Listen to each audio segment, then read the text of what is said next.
Emory Tate's last ever chess game. Over a span of 56 years, Emory Tate devoted the majority of his life to the game of chess, demolishing over 100 grandmasters and having one of the most fierce reputations amongst chess players. Emory Tate is considered to be a legend of the game. However, all good things must come to an end, because on October the 17th, 2015, Emory Tate would suffer a fatal heart attack during a chess tournament, causing him to unfortunately pass away. Today we're going to be going over one of the last games Emory Tate ever played. I was unable to find any of the games from the tournament Mr. Tate was playing whilst he would suffer his heart attack, but it's known he was on a 2-game win streak and had a winning position in his 3rd game before it would unfortunately be cut short. The game I picked out was played just 4 months before Tate's death, and it was played in a town named Palma Nova in Mallorca, Spain. Emory Tate was playing a man by the name of Sebastian Teresa. So Tate doesn't open up with the move e4, which he's most famously known for. Instead he goes c4, which he's been known to play in the past. However, e4 is definitely his most popular move. Here we see knight f6, knight f3, and e6. Here Tate goes g3, so he's getting ready to fianchetto his light square bishop along this g2 to a8 diagonal. And after this move g3, Tate's opponent plays the move d5, so automatically striking in the center here. And Tate simply ignores this and goes bishop g2. And this doesn't blunder a pawn, and in fact, Tate's opponent plays the top engine move and goes bishop e7. If Tate's opponent were to take this pawn, then he would be doubling his own pawns and this bishop would come alive, and there's loads of ways for white to regain this pawn on c4, so there's pretty much no point taking here. And Tate plays the move b3, so just adding another defender to this pawn on c4. Maybe this bishop can come into the game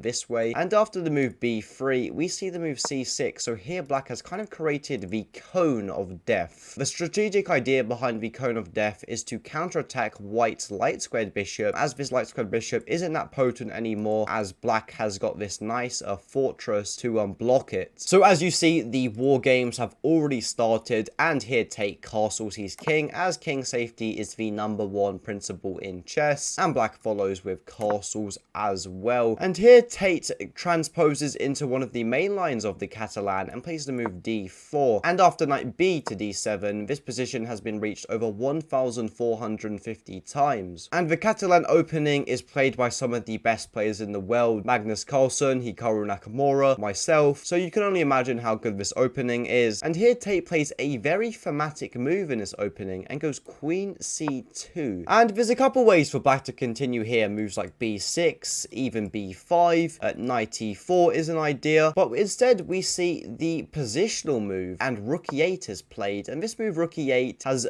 some strategic ideas we're going to be exploring. After knight c3, Tate just putting his knight in the center of the board, getting more control over these 4 extremely important squares. It said he who controls the center controls the game. So in chess, you want to try and make sure that all your pieces are having some influence on the center. And here we see a move that, if you're fairly new to chess, may surprise you, or maybe might boggle your mind out a bit, because here we see the move bishop f8. And hasn't this bishop just come back to where it started? I mean, what was the point of bishop e7 if this bishop's going to come back? Well, this bishop is going to find a new home, and black has a nice plan now to get this bishop along this g7 square and fianchetto it, just like Tate has done on his king side. And here, after the move of bishop f8, Tate takes this opportunity to play the move rook f to d1 here, putting his rook along the same file as this queen. This is something you'll see top players do all the time. Whenever there's a queen on the file, it's always a good idea to get your rook on the file. So after rook d1, we see the move g6. Like I said, black is continuing their plan. So Tate has to do something here, and Tate penetrates the center with the move e4. So Tate has thrusted his pawn into this open hole here. And here the move d4 is played, and not taking back like most players would. Instead, he plays the move knight g5. So now this pawn is getting quadruply attacked. Here, after the move knight g5, we see bishop g7, putting his bishop along this nice diagonal, and Tate takes this opportunity Tate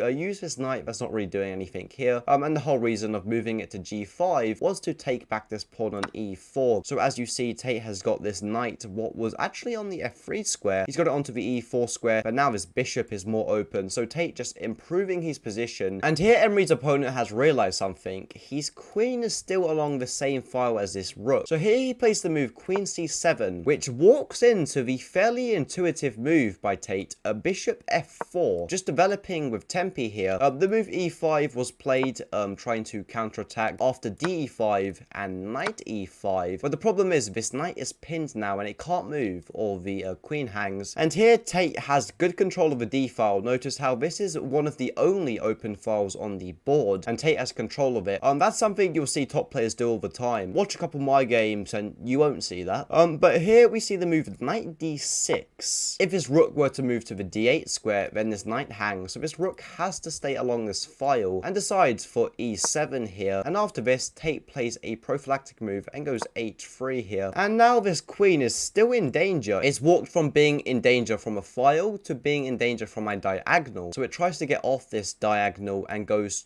queen a5 here. But it just walks into more trouble because here the move rook a to b1 is played. And here Tate's opponent goes for probably the only plan that gives him any hope. It goes knight h5, attacking this bishop and attacking this pawn. If this bishop can move, then black's position will be a bit easier. However, danger levels. When one knight is attacking a bishop, what's worth more than a bishop? A queen. So the move b4. Now this queen has to move, and the queen goes back to c7 here. Bishop g5, attacking this rook. Bishop h3. And here the game starts to get interesting. If Emory were to take this bishop here with bishop h3, then this knight on e5 slots into the f3 square, checking the king and picking up the bishop. Black would have a superior position here. So after bishop h3, not taking because of this, Tate has a good move here. Just take this rook, and after say takes and say when we take back, when the dust settles, Tate is up a pawn here instead of taking here, which would favor Emory in a positive way. Emory doesn't play the simple move here. Instead, he complicates matters. Knight b5. So now this knight has come to the b5 square, and you may have noticed that this pawn on c6 can rightfully take this pawn, and it does. This square is free for white to come into. So the move knight d5 is played, attacking this queen and this rook. So this queen has to move, right? The position gets even crazier because here we see the move bishop f5. I'm finding this hard to keep up with, so I'm going to try and explain it to you so you can understand it. It's a simple concept of danger levels. I'm attacking your queen, but I'm attacking your queen as well. So if you take my queen, I'm going to take here. But after the move bishop f5, we saw the move knight c7. And what may shock you here is that a bishop c2 was not played. Instead, a rook c7 was played. If black were to take this queen, the material would just be equal. Because remember when a black sacrificed that knight on b5 when it was on d6? So black was already up material, and after this queen moves, the position would be fairly equal. Instead, the move bishop e4 is played, which is not a good move because here black could simply just take, and white is in serious trouble after rook c4. Luckily for Emory, the move knight f3 was played.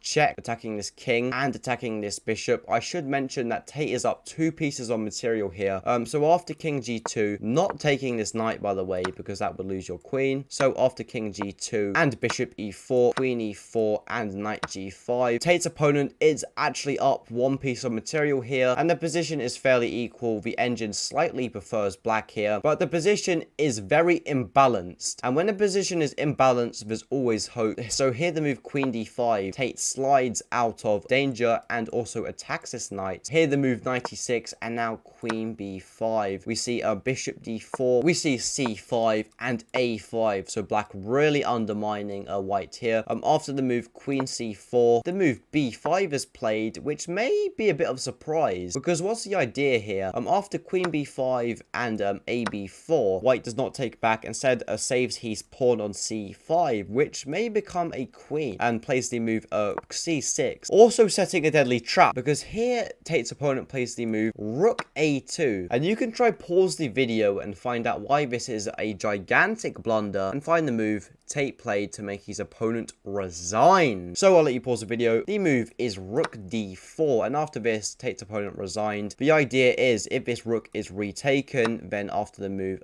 queen b8 check, attacking this king, and attacking this rook after this king moves, you simply win a full rook here, and you're up just too much material. Anyway, after the move rook d4, Tate's opponent resigned, and that is the end of the game. This is the last official game in the chess.com database of Emory Tate. If you enjoyed this video and want to see more like these, like and subscribe. It would also be much appreciated. Thank you for your time and attention. If you want to see any more of my videos, I've got some right here. Thank you for watching. Have a good day.